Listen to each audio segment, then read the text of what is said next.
Norml Show Live is intended for responsible adults only.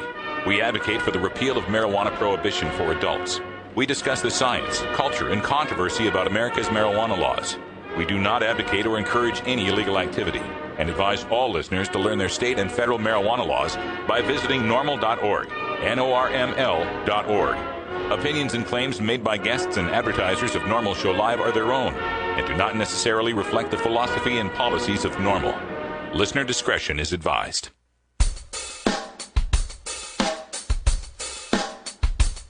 You take a seed, you plant it, you grow it, you dry it, you roll it, you smoke it. You take a seed, you plant it, you grow it, you dry it, you roll it, you smoke it, and it goes down smooth. Hey! Spanning the continent to bring you the truth about cannabis and marijuana law reform.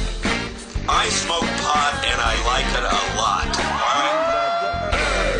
From the promise of legalization. And I think we need to rethink and recriminalize our marijuana laws. To the agony of prohibition. One major responsibility is to encourage people to use less drugs. The National Organization for the Reform of Marijuana Laws presents Norml Show Live, Marijuana Nation. Now, here's your host, Norml's Outreach Coordinator, Radical Russ Belville. Oh, yeah. Good day, tokers and tokettes, and welcome to the show.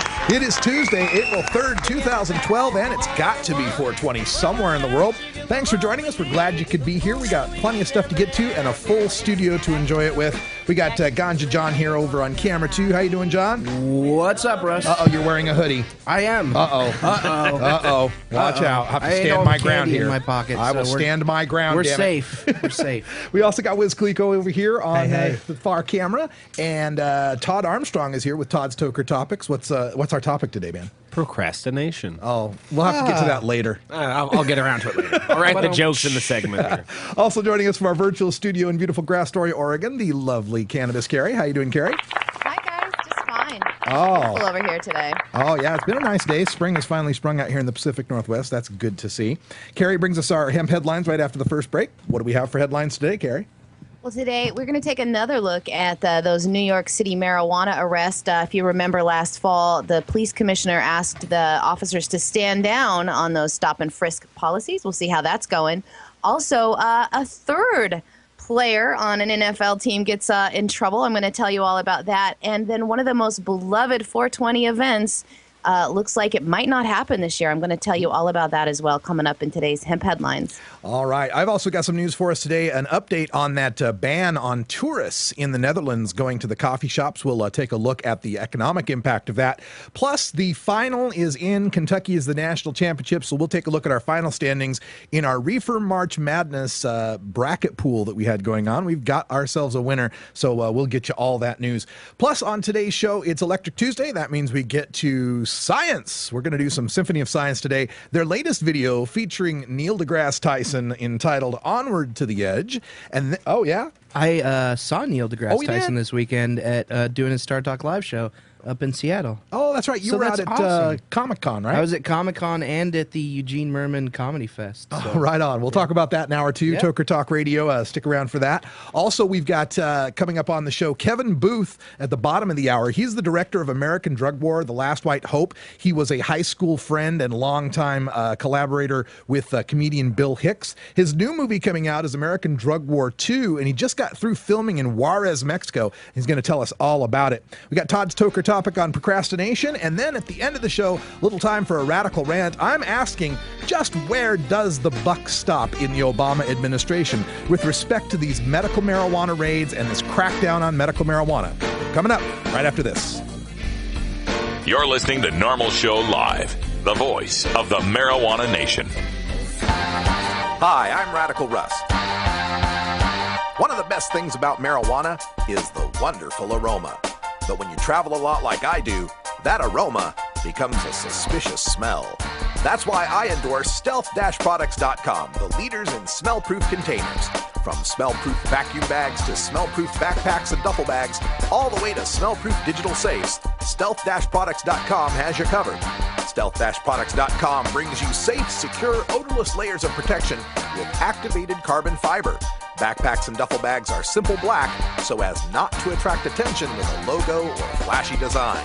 Now, nothing is perfectly odor controlled from the detection of drug dogs, but with proper vigilance, containers from stealth-products.com will help you avoid nosy humans. You're now listening to Elliot Beats. Stealth-products.com. Stealth-products.com. Hey, this is Sub Cool from Team Green Avenger Seeds, TGAgenetics.com, and you're listening to the Norml Network. Weedmaps.com.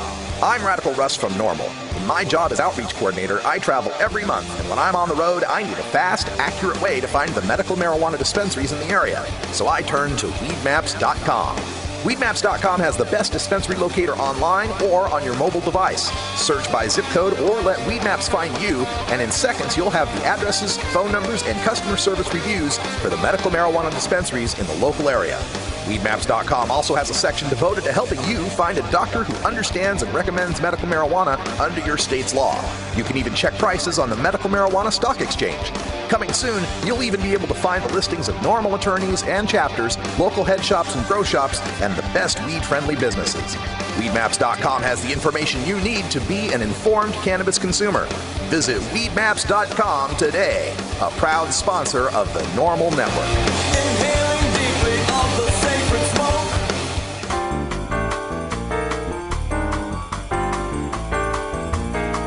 Medical marijuana, industrial hemp, consumer cannabis. It's time for this week's Norml News with Cannabis Carrie. Ever since this show began, we have been covering the arrest rates for marijuana crimes in New York City. One of my very first news stories was about New York City being the first major American city to decriminalize marijuana possession, but had sadly become the marijuana arrest capital of the entire world. This year, thanks to citizens' protests and city council members who are outraged at the statistics of marijuana arrest rates, the mayor and the police commissioner had ordered that police refrain from the stop and frisk tactics that were leading to alarmingly disproportionate arrest rates for young men of color. The New York Daily News has published a study by the Marijuana Arrest Project that looks at arrest statistics, and the news hasn't gotten any better in the Big Apple, especially if you happen to live or work in the Bronx. The study that was released on Friday shows that illegal stops and searches are prevalent in the Bronx borough of New York City. According to Robin Steinberg, the executive director of a citizens group called the Bronx Defenders, illegal stop and searches have become an epidemic. Her organization interviewed 518 people that were apprehended for marijuana possession from May of last year to October and found that overall, 41% of those arrested had their rights violated. In 176 of those cases, or 34%, they determined there was no cause of the people to be detained. And in 184 of those cases, 36%, the organization concluded that the police manufactured the misdemeanor charge by forcing people to show their marijuana. In 79% of those cases, or 145 out of that 184, the marijuana was brought into public view as a result of an intrusive physical search by the police officer rather than the client. In New York City, even though possession of marijuana wouldn't lead to a criminal charge, having it in public view would. The Bronx Defenders Marijuana Arrest Project was created in June of 2011 to address the devastating consequences of the New York Police Department's enforcement of New York's marijuana laws. They point out on their website, bronxdefenders.org, that many of those arrested for these low-level marijuana possession charges are handcuffed, thrown in the back of a police car, and held in a filthy holding cell for at least 24 hours before seeing a judge. An arrest can lead not only to a criminal record, but also eviction, deportation, loss of parental rights, denial of financial aid, absences from school, and lost employment. They point out that these arrests are overwhelmingly concentrated in a select number of already under-resourced and disenfranchised neighborhoods. They contend that when the negative collateral consequences stemming from this staggering number of marijuana arrests are so concentrated at the neighborhood level, there's a significant multiplier effect that works to destabilize entire communities. Now, Police Commissioner Raymond Kelly had made that order to stand down on stop and frisk policies last September amid public outcries and a concern from Mayor Michael Bloomberg. The Bronx Defenders found that policy was so largely ignored that illegal stops and wrongful marijuana arrests actually increased the month after that order from 31% to 44%. The New York Police Department has not issued any comments on this story since they say they have yet to look at the study. Well, you know, this story kind of fits in with the theme of the show today. Just where does the buck stop? The police commissioner himself says, knock this stuff off. Stop using stop and frisk as a way to manufacture marijuana arrests. and he's just ignored, routinely ignored by the cops on the beat. And no surprise that we see this in the Bronx happening, in a great deal in the Bronx. We don't see it happening in the Upper West Side or in Manhattan or in Wall Street or anything like that. No. Even though the people there are consuming marijuana at about the same or greater rates than the people in the Bronx. Once again, it's just a way for the police to harass a certain segment of society, to keep people down, to gather criminal information, to gather fingerprints, to get people's names in the system, and most of all, to create arrests so they can show that their arrest statistics are up, that they're tough on crime, and continue to get all the grants that they get from the federal government for fighting against drugs. Meanwhile, in New York City, we see the clearance rates for things like rapes and robberies and assaults and murders plummeting to the point where in major American cities and throughout the United States, the clearance rate for murder hovers around 60%, 50 to 60% of murders being solved, 25 to 30% of rapes being solved. And it's not as if this has always been the case. Those numbers back in the 60s were much higher. My friends from LEAP tell me the solution rate for murders back in the 60s was 80 to 90%. The drug war is largely to blame for taking our police resources, time, and energy away from solving real crimes and manufacturing a war on drugs arrest statistic prison industrial complex. And at this rate, we might be able to just play the Detroit Lions as our fantasy team in the fall for our Stoner League. We told you yesterday that 2 of the NFL Lions players were busted with marijuana, and today a 3rd member of the Detroit Lions 2011 draft class was arrested in Mobile, Alabama. Nick Fairley was a first-round draft pick from Auburn last year and is a defensive tackle for the team. This afternoon, he was pulled over on a follow-up from a citizen complaint that said his Cadillac Escalade was speeding through a Mobile, Alabama neighborhood. When they pulled him over, they cited him for second-degree possession of marijuana, and he was released on a $1,000 bond just a few hours ago. Now, we don't have any more details on his arrest, like how much marijuana the police found with him when he was arrested, but second-degree possession of marijuana in Alabama means he only had a personal use amount on him and that he does not have any prior marijuana convictions in Alabama. It is considered a Class A misdemeanor with a maximum penalty of 1 year in jail and a $2,000 fine.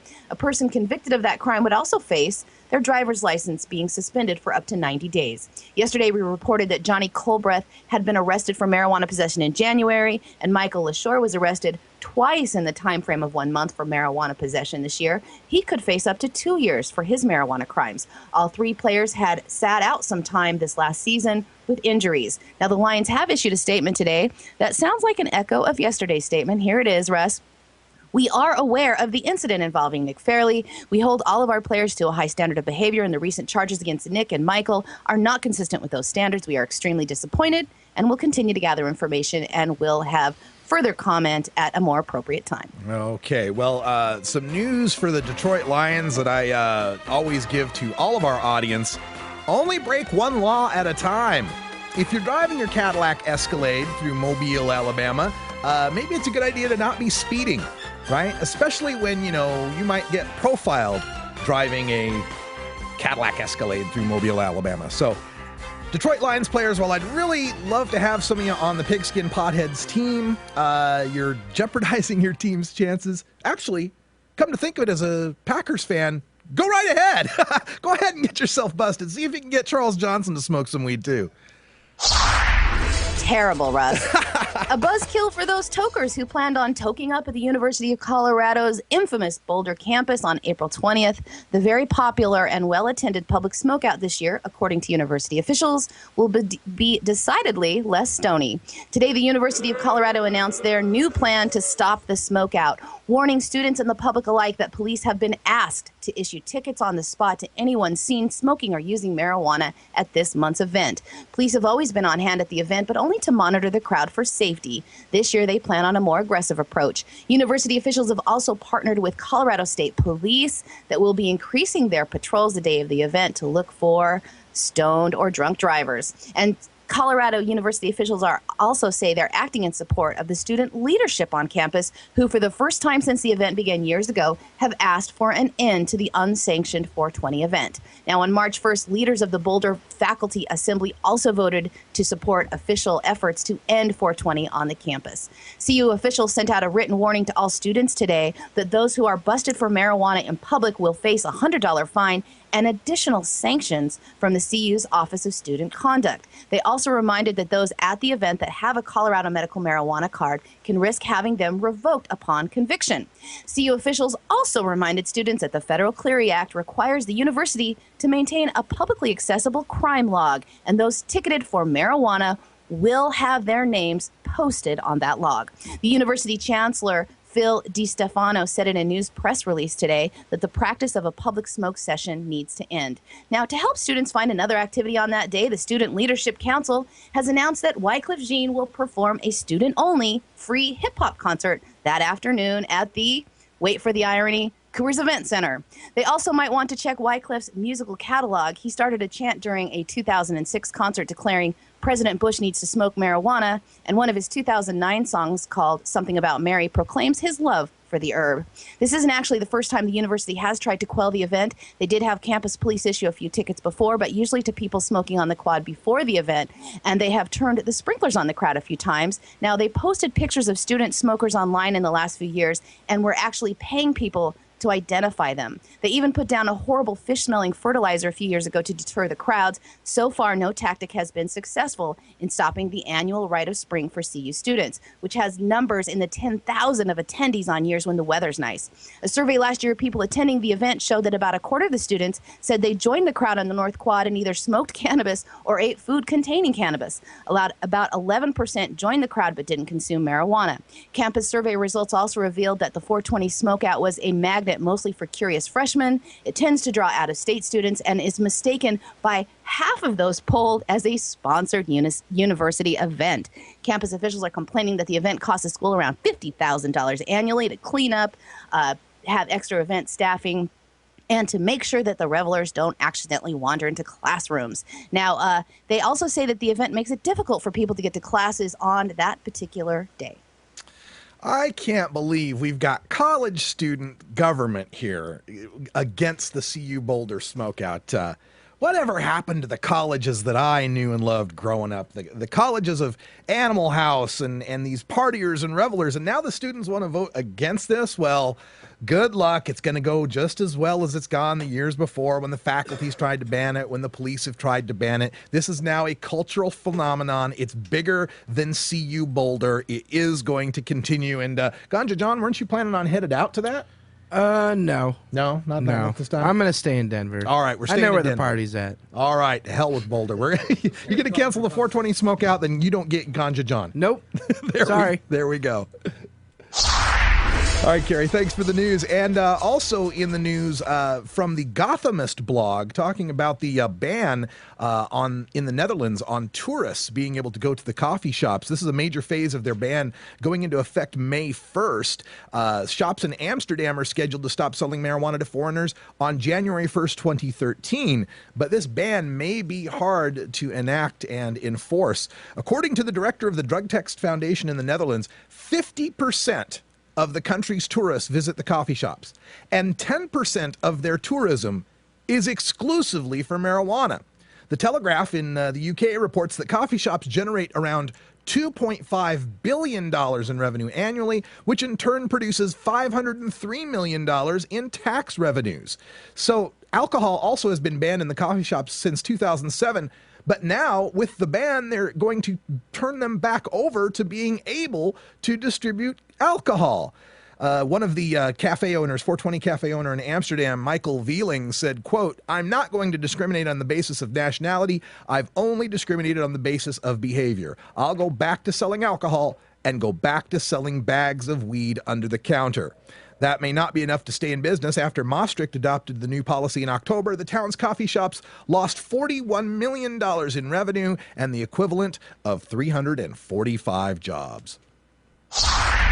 And finally, we've got our finals in our 420 Reefer March Madness pool that we instituted at the beginning of the big dance. And our winner in our standings here is Dave Ursa, who won with a score of 122, had 40 correct guesses in the brackets. The top number of correct guesses in the brackets was 43 with Danny P. Our own Rolla J finished right in the middle at number 9. Norml Network finished at number 5. And down at the very dead last bottom, Wiz Khalico. Hey, come on now. Score of 60, 34 correct guesses. Sorry about that, Wiz. Not bad. Not good either. I think it's time for a break to reflect on Khalico's loss. Okay. I'll load the ball. We'll soothe the hurt feelings with a little herbal remedy. Lose your loads. It's 20 after the hour, and we have to take a short break, if you know what I mean. Please support these sponsors who support Norml Show Live. Oh, have you ever met that funny reefer man? A reefer man. Have you ever met that funny reefer man? A reefer man. If he said he swam to China, he would send you South Carolina. Then you know you're talking to that reefer man. The law offices of Omar Figueroa would like to remind you to stand up for your rights. Please do not give up your precious liberties. There's nothing wrong with standing up for our constitutional rights, and in fact, it's the only way to honor the Constitution that recognizes our natural rights. Treat law enforcement with respect and respect the Constitution by standing up for your rights. If you are detained or arrested, stand up for your rights by repeating, "I respectfully invoke all my legal and constitutional rights. I do not consent to any search and seizure. I want to remain silent, and I want to speak to my attorney, Omar Figueroa." Omar Figueroa has more than a decade of experience in federal and California courts and graduated from Yale University, Stanford Law School, and Trial Lawyers College. Please contact the law offices of Omar Figueroa at 415-489-0420 or 707-829-0215 or on the web at www.omarfigueroa.com. There is a peaceful solution called a peace revolution. And now let's take back America. Hi, this is Willie Nelson. Like millions of freedom-loving Americans, I'm a marijuana smoker, and I don't think that should be any of the government's business. There's absolutely nothing wrong with the responsible use of marijuana. The next time you light up, take the time to let your elected officials know how you feel. It's time we legalize marijuana and stop treating marijuana smokers like criminals. For more information on how you can help legalize marijuana, please contact Norml at norml.org.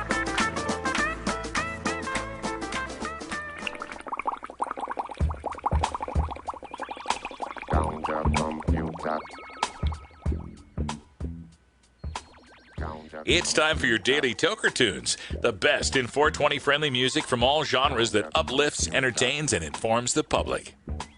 Today we bring you tunes for Electric Tuesday, our segment featuring the best of modern electric music in the genres of dance, new age, house, and experimental. If you'd like to submit your song to be played on Norml Show Live, send it to us at stash@norml.org. Now here's some more great independent marijuana music for today's Daily Toker Tunes. Science! All right, that's right. We're going to get into some science here on Tuesday, Electric Tuesday with the Symphony of Science. You can check out their videos and songs at symphonyofscience.com. Our own Ganja John was just at the Comic-Con and saw our next next musical guest, Neil deGrasse Tyson. Yeah. He's now. What's the show that he does? Star Talk Radio. It's like a podcast for astronomy and stuff. Yes, by the National Institute of Science, and that episode particularly was with Will Wheaton. Oh, from he was Wesley Crusher in the Star Trek Next Generation. Yep, and Kristen Schaal from Flight of the Conchords and Bob's Burgers, and Paul F. Tompkins and Eugene Merman. So, wow, what a great lineup. It was a really great lineup. It was awesome. Episode will be up in a few days, I think, on Star Talk TV and StarTalkRadio.com. All right, so we're going to play this latest from Symphony of Science. This is the Onward to the Edge featuring Neil deGrasse Tyson, and you go to symphonyofscience.com to get these videos.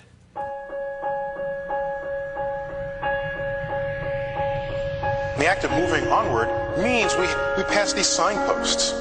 One of them was first leaving Earth. The next one is hanging out on the moon. What's next? The planets. Onward to the edge. We're moving onward to the edge. Here we are together. This fragile little world. This fragile little world. Onward to the edge. We're moving onward to the edge. Here we are together. This fragile little world. This is our sun. Just another star in a sea of stars. The heart of the solar system. Just another star in a sea of stars. Mercury is the closest planet. This tortured piece of rock has been stripped naked. The moon has a sky, it has a horizon. It's another world. It's got Earth in the sky, just the way we have the moon in the sky. Onward to the edge, we're moving onward to the edge. Here we are together, this fragile little world. We're not the only world to think about. Worlds unknown. We're not the only world to think about. Think about worlds unknown. There is a powerful recognition that stirs within us. When we see our own little blue ocean planet in the skies above the world. A powerful recognition that stirs within us. When we see our own little blue ocean planet in the skies above the world. The Saturn system offers splendor beyond compare because of its rings and very diverse moons. These are no longer abstractions. These are worlds. Maybe there's life there. They've changed how we think about Earth.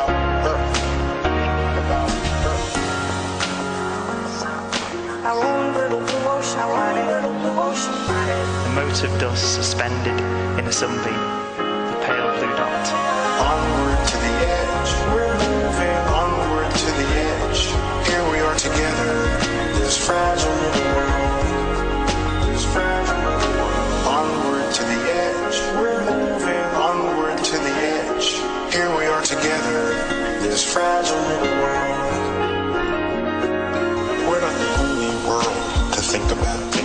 Worlds unknown. We're not the only world to think about. Think about worlds unknown. The laws of nature create vastly different worlds with the tiniest changes. When I reach for the edge of the universe, I do so knowing that along some paths of cosmic discovery, there are times when, at least for now, one must be content to love the questions themselves.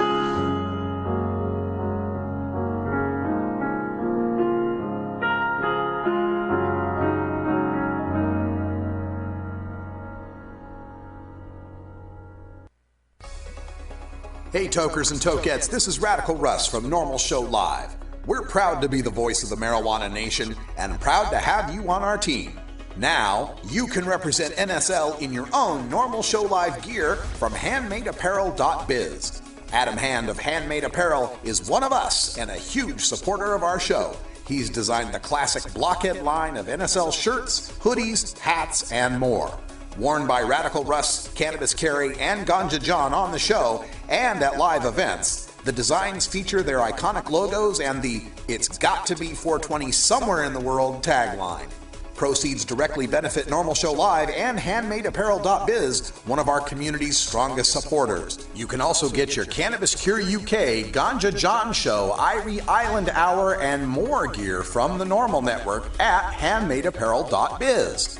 Visit handmadeapparel.biz today. Tune in to the Norml Network every weekday starting at 6 p.m. Eastern for our primetime lineup. We begin with an hour of daily Toker tunes, followed by Norml Show Live and Toker Talk Radio, live from Rolla J Studios in Portland, Oregon. Then you get 2 hours of recorded podcasts from national and international reformers, followed by our late-night live shows at 11 p.m. Eastern. Then the whole 6-hour block repeats twice overnight. It's the Norml Network, your source for the best in marijuana media. Legalization, decriminalization, lowest law enforcement priority, medical marijuana, ganja sacrament, consumer cannabis. Industrial hemp. The world of marijuana law reform involves many different aspects of cannabis that interact nearly every public policy discussion in America, including healthcare, the economy, global climate change, law enforcement and prisons, immigration, religion, free speech, energy policy, and war. Now, we take a look at how re-legalizing marijuana will change the world in our Norml Show Live Cannabis Conversations. I spoke yesterday with filmmaker Kevin Booth about American Drug War II. This is the recording of our interview. All right, folks, we're glad to be sitting here and talking with Kevin Booth, American filmmaker. You may know him from his great documentary, American Drug War, The Last White Hope. Kevin, how you doing? Doing really good. Thanks for having me on. Yeah, folks, if you haven't seen American Drug War, you definitely need to take a look at this. It's one of the best documentaries about the failings of America's war on drugs. You've also got the film How Weed Won the West. How did that do for you? You guys got that on Netflix and stuff yet? Yeah, we got the video on demand with that one, and, it was a little bit more of a quickie, lighthearted film, and, it's funny now looking back, we ended on the famous last words of saying, marijuana's legal, woohoo, we can all party, and ever since then. Yeah, look what's happened. Yeah, especially just today, if you heard about what happened in Oakland today. Yeah, that's right. We've been reporting on the Oaksterdam raids, and we spoke with Dale Sky Jones from the university, and she's commenting on that. Still information that's coming out today, and we'll get all that to the people. But yeah, you're right. I mean, this is a full-out war in California. Obama administration clamping down hard. The next film you've got coming up here, American Drug War II. This is what we've got you on the line here to talk about. We've got some screenings of this coming up. Tell folks about American Drug War II. Does it just take off from where the last one left off? Right. Well, it's actually what I'm doing is the film is not finished yet. I've been out there on the field filming. We just got back from filming in Juarez, Mexico. Oh, wow. We've been filming in Colorado. We've got just a huge slew of amazing experts in this thing. And what I'm doing is I've got these lectures. I do like these lecture screenings at universities, and it enables me to almost edit the movie live in front of an audience. I go in front of the audience, and I've got all these pieces of the movie that I filmed, and I can actually feel the live audience. So if you want to have input on the way that American Drug War II is edited and put together, come out to these shows, because it's really the way the audience reacts. I did one in New Hampshire a couple of weeks ago, and already because of the way they reacted with certain things, I'm removing this, I'm adding this, and so, but there's going to be some footage that no one's seen yet that was shot. We just got back from, like I said, Juarez, Mexico, which was pretty crazy. When we were there, the cartels were killing one police officer a day, and we got taken into what was considered the most dangerous neighborhood in the world. In the very back, the entire neighborhood is just built on rubble and on giant trash dumps. And this is important. A lot of people in the marijuana movement may be saying, like, well, what does this have to do with us? Well, it has everything to do, because Juarez is really, what's going to happen to everybody if the war on drugs doesn't end. Yeah. Juarez this is basically, going to be the future if the drug war doesn't end. And so it is important to look at Juarez and what we're doing to these people with our failed policy, because it's really reprehensible. In this neighborhood, all these young kids join this gang called the Aztecs, and the cartels come in there to recruit these kids, and they pay them upwards of $40 to commit murder. Wow. And so for about $40, you can hire someone to kill somebody in Juarez. We're speaking with Kevin Booth, director of American Drug War, and now American Drug War II, that is being edited as we as you travel around speaking about it. And we wanted to let people know that there will be a screening and a lecture taking place tomorrow, Wednesday, April 4th, 2 o'clock at the University of Pittsburgh. And then you're off to Boston the next day on Thursday, April 5th, 8 o'clock at night at Tufts University in Boston. How has this tour been going? You got more dates coming up after this? I think I've got Portland, Oregon, or I always forget how to pronounce it. Willamette.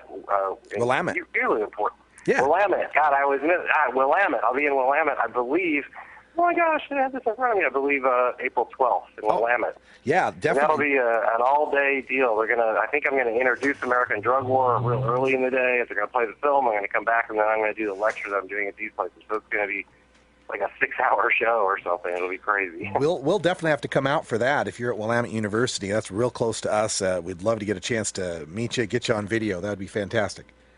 Perfect. All right, April 12th here in the Portland area. And Kevin, as you do this, this is also on Facebook. If people want to get connected that way, what's the Facebook address for them? Well, you know what? Just go find me, Kevin Booth, on Facebook, and through there. I mean, you could just search your way into it. I don't know the exact address. Is there information? Go to sacredcow.com. That's what I was going to say. Sacredcow.com. Yeah, go to sacredcow.com, and on there I've got posters for each show, and you can always keep up with whatever I'm doing at sacredcow.com. And from there you can find your way to like RSVP pages or wherever you need to find yourself. Excellent.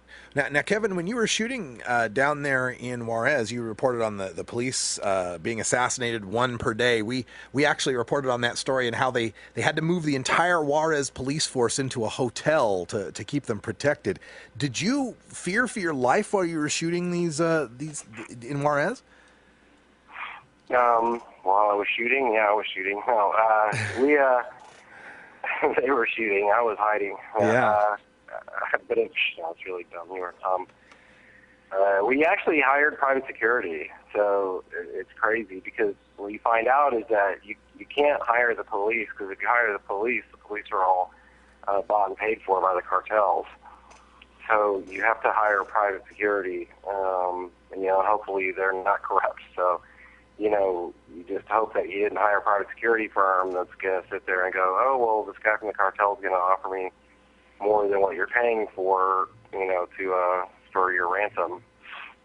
So, we actually had armed escort the whole time. We had, like, this really hot, skinny girl with, like, a giant gun, like, walking around. She was like Secret Service. She was all Sarah Palin looking, and it's hard to explain. Wow. But she drove us around the city. But she was with this private security firm. You'll see it in the film. Now, yeah, definitely. I was only over there for so long, and I'm such an idiot. I go the first day I go walking over there with my camera just rolling and walk up to the guys with machine guns. And I'm like, hey, is it okay if I interview y'all? What do you think? And they're just like, dude, you've got to be kidding me. And of course, they're all like, it's like 100 miles an hour. Yeah. I'm sure Gringo Loco came into that conversation somewhere along the line. Yeah, after a while, and I got back. But the people that were the meanest to me, actually, the biggest jerks of the whole trip were the American Homeland Security. They're the ones who ended up yelling at me over and over again because, I kept going through the security checkpoint on the way back, and I would think I was so slick by just, having my camera around my neck with it on and running. And they're just like, dude, we're not that stupid. And I'd be like, oh, really? You're not? Really? Oh, wow. We're speaking with Kevin Booth from Sacred Cow Productions, sacredcow.com for information on this new movie, American Drug War 2. What else do you have included other than the Juarez stuff in this new movie? What are we going to see? Oh, well, yeah, that's just one little fraction. I mean, we're getting all into the cutting-edge cancer research. We've got Dr. Courtney, Dr. Abrams. We just got back from Colorado filming Cannabis Science with Dr. Robert Melamede. We're going to be in the film. We've got the thing about all the research going on in CBDs and juicing the plant, and the Rick Simpson oil, and basically the fact that, that our own government bought the patent to cannabinoids and medical marijuana back in 2003. So while they're raiding everybody in Amsterdam today, they themselves are already working with pharmaceutical companies, knowing that it is real medicine.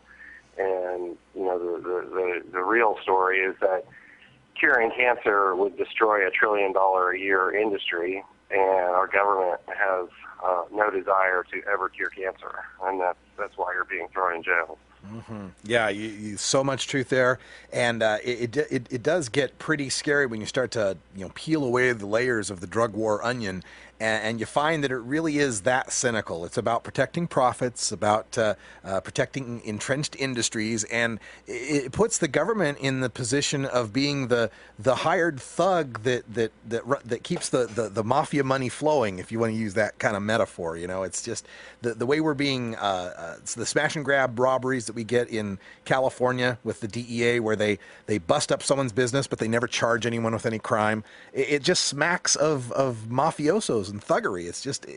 It's sad our country has come to this position, don't you think?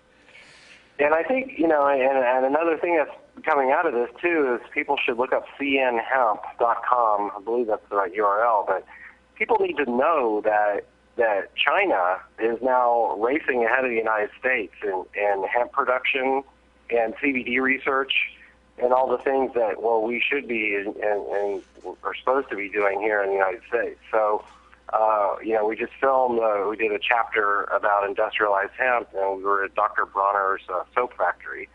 It's run by his grandson. It's a famous soap maker. Have you ever heard of Dr. Bronner's Magic Soap? Oh, yeah. Well, yeah, we've got some right here in the house. There you go. Yeah, so we went to the factory there, and they're a huge consumer of hemp oil. And, he has to buy his hemp oil from Canada. Mm-hmm. So it's completely crazy. They can't, they can't get the hemp grown. And he gave me a briefcase made out of hemp. That's amazing. They're building, I believe Mercedes-Benz and other companies are using hemp to create these incredible composite materials, almost like fiberglass, but it's even stronger than fiberglass when you smash on it. Conservative, even redneckish Americans who have been against marijuana all this time need to know that, China is taking over this industry if we don't, do something here. Yeah. There's so much about it. There's so many different industries that are fighting to maintain the status quo, and that fight means, throwing good people in jail and letting Mexico get slaughtered down there. It's just obscene, and I'm glad you've got this movie, American Drug War 2, that's going to shine a light on a lot of this and inform the people, like you say, those people that aren't paying too close attention. Maybe they'll see this or they're flipping through the Netflix or they see it on TV somewhere, and we get some more information out to the people. Just try to wake up people one person at a time, that's all you can do. Absolutely. Well, Kevin Booth, thank you so much. There's one little chapter here, we'll squeeze this in, about the foster system. My wife and I recently entered into the foster system. We didn't have children of our own, and we learned after getting into this that 90% of all children in the foster system are on powerful pharmaceutical drugs. Mm-hmm. And so, this isn't every case example, but there's actual cases out there where someone's children has been taken away from them because they're only using marijuana. And then the government takes your children, puts them in a home with some crazy people, and then puts them on Adderall. I mean, all these foster kids, they're all on Adderall, they're all on antidepressants. It's just unbelievable. And they're just drugging these children. I mean, this young girl we were taking care of, she came to us with court orders. Like, if we broke these orders, she would have been taken away from us, where it's basically, at 6 in the morning, you give her speed, and at 6 at night, you give her a tranquilizer. Jeez. And this is like a 12-year-old, little girl who, did nothing except for the fact that her mom screwed up and went to jail for a couple years. That was her just crime. Reprehensible. There's, again, like I said, so many different angles in this, so many terrible obscenities committed in the name of this war on drugs. Oh, my God. Well, Kevin, that's about all the time we've got here for you today, but we could probably talk for an hour on this. I hope to see you in a few days out there at Willamette University. Absolutely. We'll do it. Let's do some more. I appreciate you having me on here and plugging these things, and keep you in the loop. And when this film is done, we'll do a lot more. All right. Thanks so much, Kevin Booth from American Drug War and American Drug War 2, as well as How Weed Won the West. Thanks for joining us here on Norml Show Live. All right. Yeah, big thanks to Kevin Booth. We're going to meet him out there at Willamette University. We'll get Wiz Khalico and the SSDP kids down there. Yeah, we were actually down there for the debate between the Oregon Attorney General candidates yesterday as well. Good stuff. All right, we're back with Todd right after this. You're listening to Norml Show Live, the voice of the marijuana nation. Marijuana and alcohol are the two most popular recreational drugs in America. Marijuana smoking is non-toxic, relatively safe, and has a low risk of dependence. Alcohol drinking is potentially fatal, dangerous to society, and is quite addictive.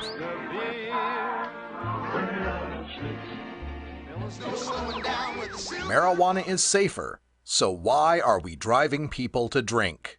That's the question of the new book, Marijuana is Safer, So Why Are We Driving People to Drink? By Paul Armentano, Mason Tvert, and Steve Fox. Visit Amazon.com or ChelseaGreen.com today to order your copy of Marijuana is Safer, or visit MarijuanaIsSafer.com. Yo, what's up? This is Miles from Slightly Stupid. You're listening to Norml Show Live. Here at Norml Show Live, we spend all week taking a look at the tragedy of American marijuana prohibition. But it's important to take a break and remember that we are a vibrant, diverse, and oftentimes hilarious community of people. So our friend, comedian Todd Armstrong, joins us to poke fun at one of Todd's Toker topics. All right, we finally found the time to get around to today's topic, procrastination. Take it away, Todd. We try. I get around to it. Well, I kind of put off getting around to a topic this morning and realized, oh, shit, I should probably make the procrastination topic my topic of procrastination. I do enjoy procrastinating. That's why I'm a pothead, but that's also our biggest Achilles heel. We often put off everything, and the thing I need to talk about to all the potheads, tokers, and tokettes out there is the one thing we need to focus on, and that's maintenance. We need to stop our maintenance both in the restroom and in the yard, because we tell people we're a pothead without telling them that. When they pull up to our house and they see that our yard is littered with things that aren't beer cans, but what are those little odd-looking cigarettes that smell funny? Why has the yard work not been done in 2 years, and why is the dog crapping the front yard? Oh, wait, the backyard's full of dog poop. The neighbors know we're potheads. You can pretend like the dog poop covers the smell of the weed, but it doesn't. But then when we walk into your front door, and then we introduce the home of you, dwelling pothead has decided to put off dumping that garbage because it was a little bit awkward. I know I'm guilty of this. But the one thing I'm kind of disappointed in is most potheads don't procrastinate the one thing in the morning that they need to do, which is to wake and bake. I'd like us to focus on maybe cleaning that bong out before we smoke it next morning.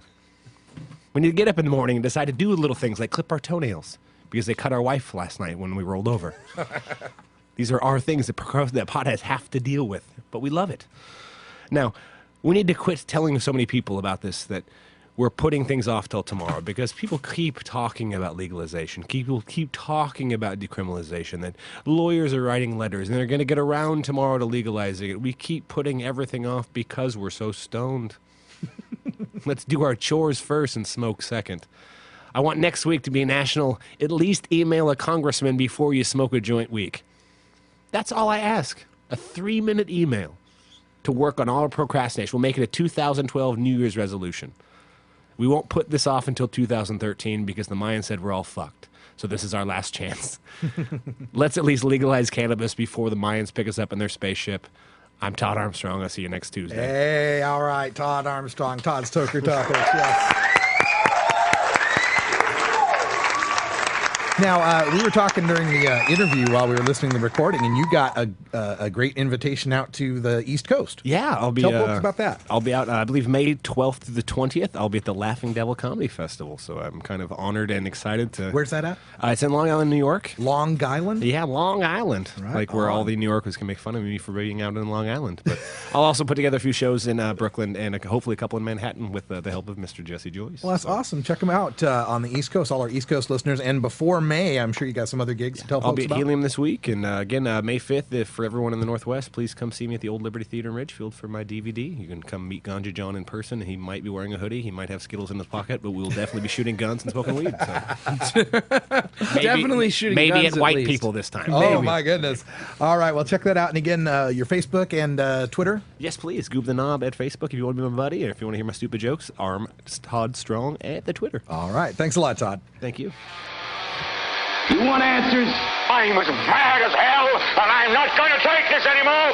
You want answers? You have offended my family.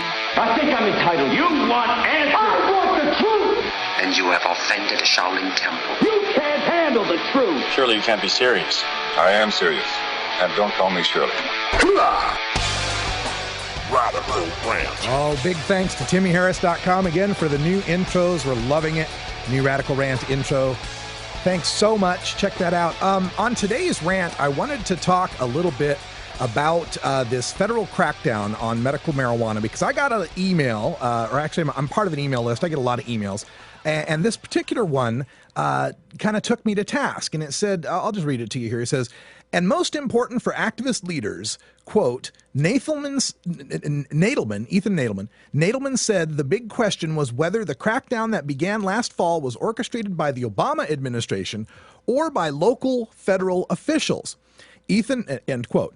Ethan Nadelman's a smart guy. Hopefully Cali activists don't go blaming Obama right away without knowing who actually authorized this raid against a political leader. Wait, Russ Belville already did. Oh, so kind of calling me out because I had the rant the other day where I said, the buck stops here and President Obama, it's President Obama's, Department of Justice. He's the one in charge of it. I mean, I guess it's an odd belief of mine to think that the chief executive of the executive branch has some say-so over the actions of the executive branch departments like Justice and Treasury. I've got a poll on this at the blog at stash.norml.org, and most people seem to agree with me that yes, he's the president. The buck stops there as far as whether or not this crackdown by the U.S. attorneys is partly his fault. The way I look at it, there's really three ways to take a look at this. If he knows the U.S. attorneys are doing this crackdown and he authorized it explicitly, well, of course he's to blame. If he knows the U.S. attorneys are doing this, but he didn't authorize it explicitly, then he's unable to control his own executive departments and he's to blame. And if he doesn't know the U.S. attorneys are doing this, well, then he's just willfully ignorant on the issue and is to blame. This Stockholm syndrome that some of the Obama supporters are engaged in just baffles me. I mean, and I was one of his most diehard supporters. I was a political talk show host when Hillary was the big juggernaut, the inevitable nominee, and I was taking plenty of heat for my support of Obama. I spoke for Obama at an artist rally in Portland that's still on YouTube. I drove from Portland to Denver to blog the Democratic Convention just to be there for his historic nomination. So what is it going to take to convince folks in the cannabis community that Obama is not any sort of friend to the medical marijuana or marijuana legalization movements? I mean, I truly had that hope for change. I did. I mean, I remember hearing him back in 2004 when he was saying this. The war on drugs has been an utter failure, and I think that we need to rethink and decriminalize our marijuana laws. But I'm not somebody who believes in legalization of marijuana. I remember when he was campaigning for president back in 2008, he came right through my state of Oregon and interviewed with the Medford Mail Tribune and said this. What I'm not going to be doing is using Justice Department resources to try to circumvent state laws on this issue, simply because I want folks to be investigating violent crimes and potential terrorism.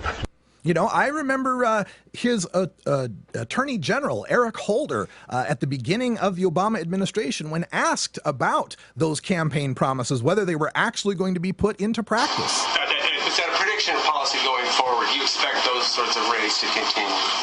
Like what the president said during the campaign. Well, what the president said during the campaign, you'll be surprised to know will be consistent with what we will be doing here in law enforcement. And so after that, I then watched as he nominated George W. Bush's DEA administrator to keep her job. That's right, Michelle Leonhard, a holdover from the Bush administration, to run the DEA, who once said, quote, with respect to the 50,000 Mexicans, well, now 50,000 Mexicans that have been slaughtered in our drug war, who said, quote, our view is that the violence we have been seeing is a signpost of the success of our very courageous Mexican counterparts are having. The cartels are acting out like caged animals because they are caged animals, end quote. During Obama's term, I have watched as Rasmussen's and Gallup's polls have shot up 5 and 6 percentage points respectively in support of the legalization of marijuana, to the point where now, for the first time ever, there are more Americans supporting legalization of marijuana than supporting the maintaining of marijuana prohibition. But when he's solicited federal policy advice no less than 9 times to ask us what we thought would be important, he has ignored the question of marijuana legalization, even as it dominates those forums, except for the times when he's laughing at it. I have to say that there was one question that was voted on that ranked fairly high, and that was whether legalizing marijuana would improve the economy and job creation.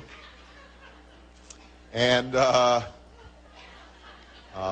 don't know what this says about the online audience, but I just want, I don't want people to think that this was a fairly popular question. We want to make sure that it was answered. The answer is no, I don't think that is a good strategy to grow our economy. So while he has been laughing at the idea of marijuana legalization, marijuana arrests of healthy people have remained steady, and raids of providers of marijuana for sick people have skyrocketed. And this is coming from someone who said this. Look, when I was a kid, I inhaled frequently. That was the point. So he has either ignored that and let it happen, or he's actively directing the persecution of me, people like me, and people who were like him who smoked marijuana at some time in their lives. Even after he has said this. Well, I think this is an entirely legitimate topic for debate. I am not in favor of legalization. I am a strong believer that we have to think more about drugs as a public health problem.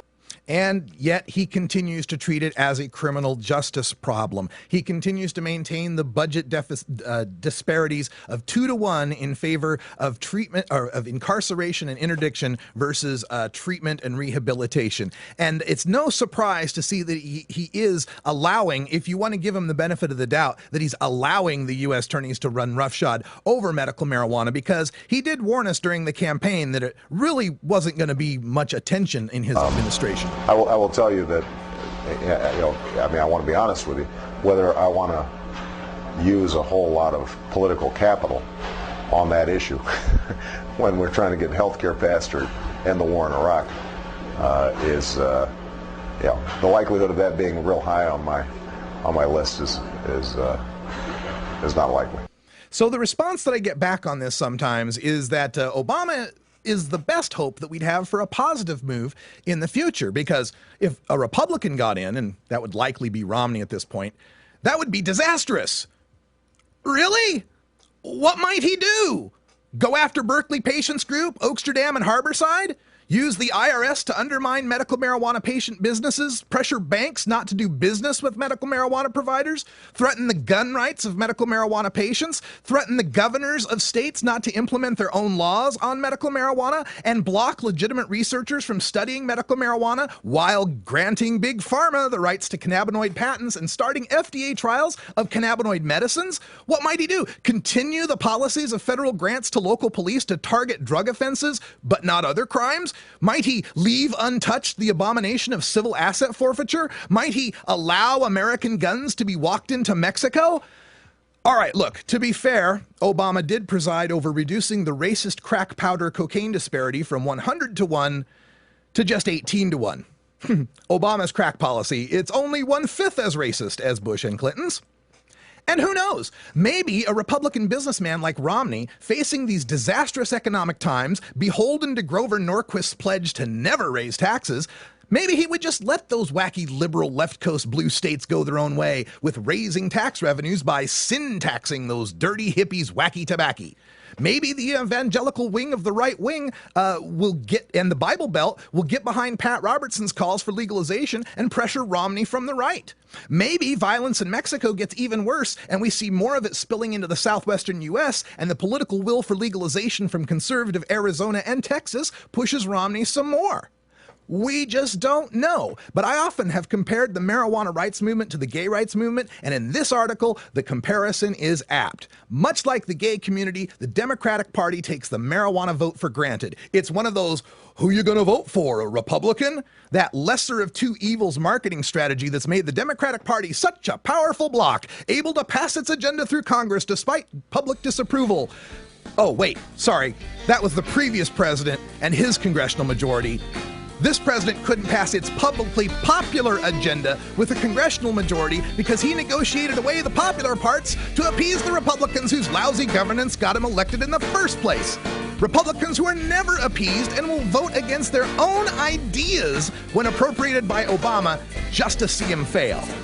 So I don't know. I still haven't made my mind up, but I don't think people should take this marijuana vote for granted. Just because a Republican might get in, does that mean that you're going to vote for somebody who has laughed at you, who has sent the DEA to bust your dispensaries, who has said legalization is not on the table? It's something we'll talk about in hour 2 here at Toker Talk Radio. You can call in at 971-533-7111. Join us in hour 2. Let's get the conversation started.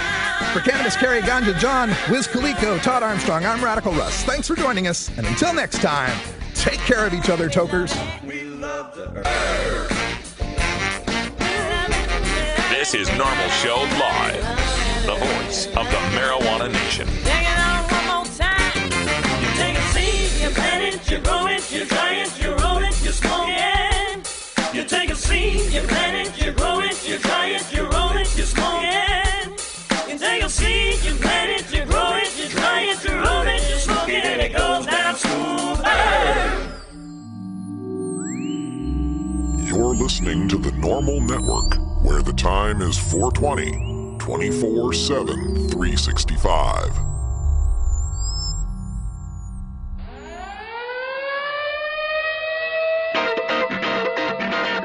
It's 5 o'clock in the Pacific Time Zone.